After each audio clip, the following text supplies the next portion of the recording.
I have taught online classes and online and on-site classes and on-site classes.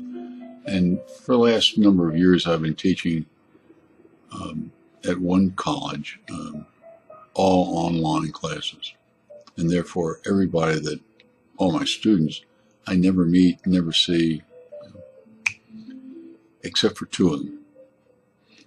One of them I had for two classes. In fact, both of them I had for two classes online. And one of them is in charge of the department that I'm teaching. And the other is a good friend of mine who is my shrink. One of the smartest persons that I've ever met. And every 3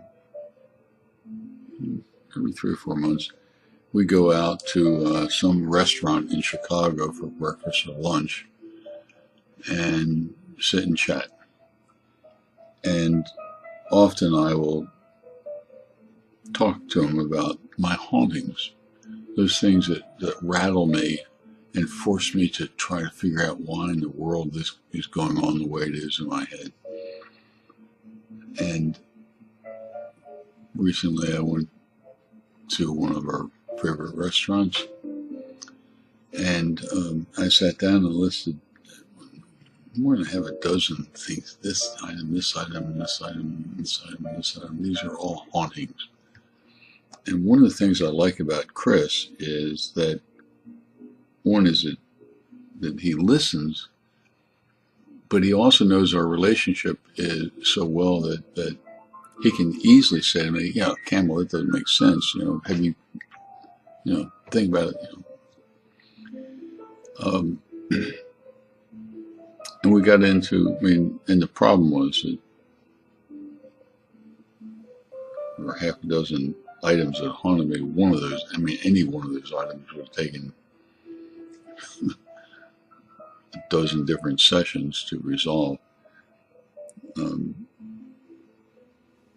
I was telling him about wanting to go back to Burma or Myanmar, and there were a number of reasons for it.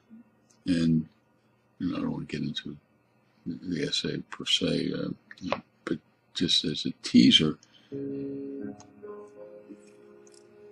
we got in a long discussion about whether what I call hauntings. I have a premonition, and it haunts me. And the premonition isn't negative, but it is. It is not negative. It is very, very positive, and something that I look forward to trying to implement. And he said, is it a premonition, or is it a dream that you have? And we got a long discussion about the difference between premonitions and dreams, and where is a demarcation line between what is just merely a dreaming and what is a premonition.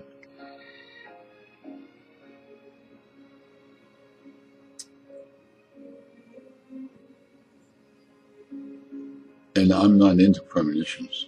I'm 74 years old, and I've had, as I can recall, only two what I call premonitions. One has to do with Yangon and Burma. The other one took place probably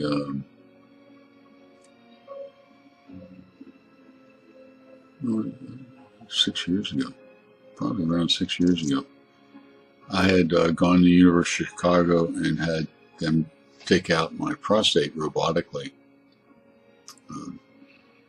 And it was a successful operation, except for the surgeon who took my prostate out said, your prostate is metastasized outside the prostate, and therefore you're going to come back here every 6 months for a PSA.